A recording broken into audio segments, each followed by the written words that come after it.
And something else I wanted to talk about today from here, from the cross, is this idea of abandonment. Part of what Jesus suffered, right? So first of all, from the very beginning in the garden, humanity abandoned this relationship, right? They cheated on God. They're there in perfect relationship with him, and they said, nope, not good enough. They abandoned the relationship. God could have said, well, screw that, we're going to start over somewhere else. But no, he says, I love you enough, I'm going to go after you. Right? And so he goes after the adulterous wife. And he loves on her. Right? And he says, I'm going to fix this. Right? And then Jesus, when he comes, when he's born, not only did he suffer on the cross, man, God put on flesh, and he lived as a human. The creator of the heavens and the earth was a baby in soiled diapers and needed to be cared for, and got sick when he was a child, I'm sure. Right? His own brothers, in the text tells us, during his ministry reject him. They're like, he's crazy. Let's go get him. He's nuts. Right? And so then his disciples are like, hey, your mom and brothers are here for you. And then he has to reject them and say, man, who are my mother and brothers? Those who believe. Those who have relationship with me. Those are my mother and brothers. That's my family. Right? So he comes down and puts on flesh. He lives in a broken family. So he understands us. Right? Then his disciples that he spends 3 years training, 3 years having meals with and ministry with and loving on. Man, when things get hard, Jesus is in the garden praying before all this. And he takes the 12 with him to the garden. He says, stay here. He takes the 3 of the 12 that are his closest friends, Peter, James, and John. He says, man, let's go further. And he tells them, guys, I'm so stressed, I feel like I could die. Like before it's time. Right? He's just like, I feel like I'm going to die right now. Have you ever been so upset that you just felt like the whole world was crushing in on you? You just felt so alone. And so he takes them and he's like, stay awake with me. Pray for me. And he goes off and he's praying. He's so much in anguish that he's sweating as if he's bleeding from his forehead. Right? He's in complete anguish. And he comes back and they fell asleep on him.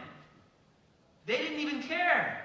He's so stressed. He says, man, I feel like I could die. But you're my boys. You got me. Come on, pray with me. Stay awake. And they fall asleep. And he's like, come on. You fell asleep on me? Man, pray that you wouldn't fall into temptation. Right? And so he asked them, like, man, all right, guys, come on, pray for me. And he goes off again. And it says he goes off just like before. And he comes back, and again they fall asleep on him. Right? And he comes back a third time, they fall asleep on him. Dude was alone. He's all by himself. Abandoned by his best friends. Right? And then they go out, and he's like, it's time. And then one of his other guys is leading the charge. He's the one who betrays him. Right? One of the guys, they've lived with each other for 3 years. He chose him. Right?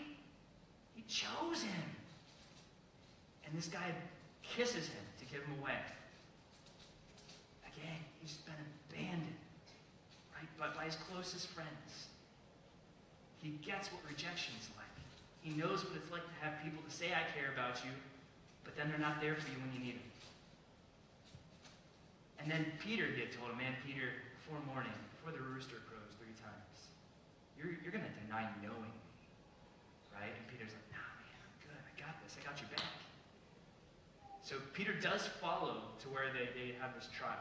Right? And he's standing outside by the fire. He's kind of like, I'm close. Right? And then someone's like, hey, aren't you one of the disciples? Aren't you one of those followers of Jesus? And he denies even knowing him. Right? No, I don't know him. I'm not with him. Right? 3 times.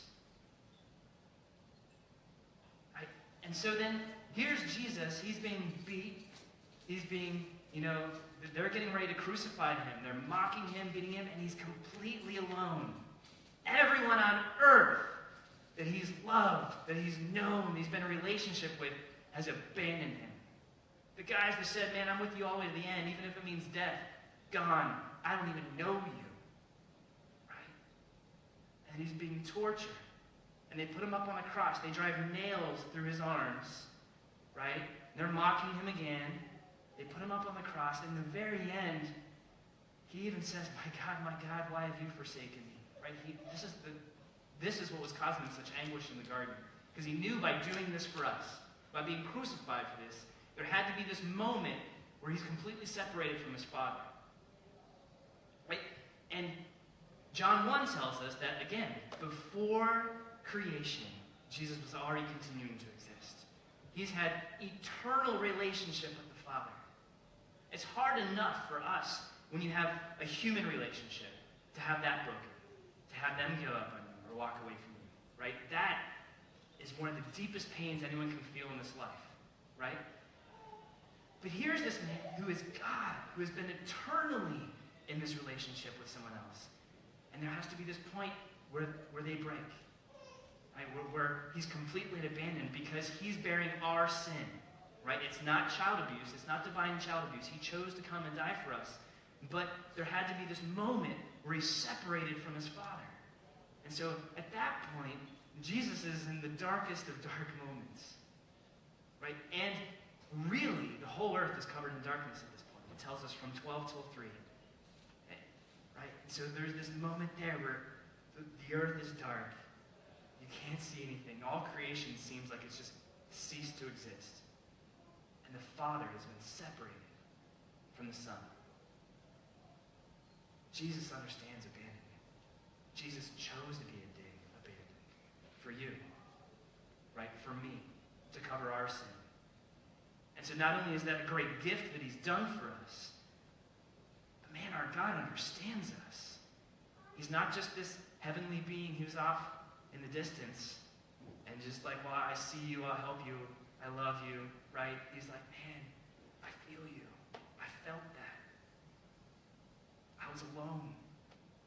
And I did it because I love you. And it breaks my heart. It broke my heart so much. I hate sin so much that I chose to come and die for you. Right? And Jesus knows the full effects of the feeling, the pain that sin causes, without ever knowing any of the joy that sin might bring, because he lived that perfect life for us. Right? So my point there is like, man, our God was abandoned. Right? We were born into an abandonment from that relationship. We're born not caring about what he's done for us, about that relationship that we don't have. But out of his grace, he chose to be abandoned himself so that he could restore us.